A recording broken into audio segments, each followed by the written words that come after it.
हिचकी कई बार नॉर्मल होती है लेकिन कई बार एबनॉर्मल भी होती है। हिचकी मूवी देखी है ना, उसमें कैसे रानी मुखर्जी को कितनी बार हिचकी आती है, बार बार हिचकी आती है, उसको प्रॉब्लम हो जाती है। तो अगर एक्यूट फेज में है, लाइक आपको 48 आवर्स तक है, 1 दिन 2 दिन 3 दिन भी मैक्सिमम देखा जा सकता है, लेकिन उसके बाद नहीं। उसके बाद आपको डॉक्टर से तुरंत कंसल्ट करना चाहिए कि आखिर ऐसा क्यों हो रहा है, आप ऐसा क्या कर रहे हो जिसकी वजह से ऐसा हो रहा है। इसमें होता क्या है कि ये इनवॉलेंट्री, मतलब कि अनैच्छिक, हमारी इच्छा के मुताबिक नहीं, वो अपने आप होता है। इनवॉलेंट्री कॉन्ट्रैक्शन होता है, diaphragmatic contraction, that is followed by the rapid closure of vocal cords. जो हमारा वोकल कॉर्ड होता है उसका रैपिड क्लोजर होता है, परंतु क्लोज होता है, तो वहाँ से हिक साउंड निकलता है जिसकी वजह से हमें हिचकी आती है। तो मे बी आपने कुछ बहुत स्पाइसी खा लिया हो, बाहर का कुछ बहुत फास्ट खा लिया हो, जल्दी जल्दी निगल के खा लिया उसको, या फिर आपने अचानक से खाना खाया, बहुत देर से आपने पानी नहीं पिया, सूखा हुआ था आपका गला, तब खा लिया, आपको वो जाके फंस गया। कार्बोनेटेड ड्रिंक, लाइक आपने कोल्ड ड्रिंक्स में, लाइक आपने कोक पी लिया, कुछ भी कोल्ड ड्रिंक, तो उससे भी होता है। तो अगर ये सारे प्रॉब्लम्स हैं तो उसके बाद अगर हो रहा है तो दैट इज़ नॉर्मल। आप थोड़ा सा अपना डाइट पैटर्न चेंज करो, ये सारी चीज़ें मतलब अगर बार बार हो रहा है तो। और इसके लिए कॉजेज़ तो बहुत सारे हैं, यही कि जल्दी जल्दी खाना नहीं खाना चाहिए, इसीलिए बोलते हैं एक बाइट को लगभग हमें 30 से 40 बार च्यू करना चाहिए, उसके बाद ही खाना चाहिए। खाने को एकदम लिक्विड बना के हमें खाना चाहिए ताकि ये सारी प्रॉब्लम्स ना हों। तो हिकअप्स भी जो है नॉर्मल भी होती हैं और कई बार वो एबनॉर्मल हो जाती है, जिससे बहुत सारी प्रॉब्लम्स फेस करनी पड़ सकती हैं। तो इसके लिए है कि सडन आपको आराम चाहिए।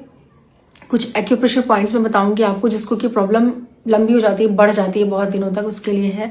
एंड अगर आपको तुरंत कभी कभार हो जाता है तो उसके लिए आपको एक तो ठंडा पानी पी लो, या फिर थोड़ा सा सांस को होल्ड कर लो। आपने लंबी गहरी सांस ली, सांस होल्ड कर लिया आपने, ब्रीथ होल्ड कर लिया, या फिर आपने कोई एक पेपर बैग लिया, उसमें हवा भरना शुरू कर दिया, तो उससे भी आपको आराम मिलेगा। तो अगर आप ये सब चीज़ें करते हो तो उससे जो है टेम्परेरी आपको रिलीफ मिल जाएगा। लेकिन इसके लिए कुछ एक्यूप्रेशर पॉइंट्स होते हैं, अगर आप उनको करते हो तो आपको उनसे परमानेंट आराम मिलेगा। जिसको भी हिकअप्स की प्रॉब्लम होती है, बहुत लंबे समय से चली आ रही है, उसके लिए जैसे कि एक्यूप्रेशर पॉइंट, एक तो आपको दोनों कान पे, अपने टिप पे आपको दोनों थंब को रखना है, और यहाँ पे आपकी फिंगर जहाँ पे मीटअप हो रही है, एक यहाँ प्रेशर देना है, clockwise anti clockwise, clockwise anti clockwise 10 times they सकते हैं आप। और दूसरा एक है आपको देना है यहाँ पे, ये इस जगह पे देना है आपको, अपर लिप और नोज के बीच में जो इथ्रलम होता है ना, यहाँ पे, ठीक है, यहाँ पे देना है। और दूसरा आपका ये जो स्टर्नल नॉच होता है ना, यहाँ पे जो हमारी बोन होती है, क्लैविकल बोन, दोनों के बीच में यहाँ थोड़ा सा गड्ढा होता है, लेकिन ये थोड़ा रिस्की होता है, इसलिए बहुत ज़्यादा नहीं देना है, आराम से लाइटली प्रेशर देना है, क्लॉकवाइज एंटी क्लॉकवाइज ये दे सकते हो आप 10-20 टाइम्स।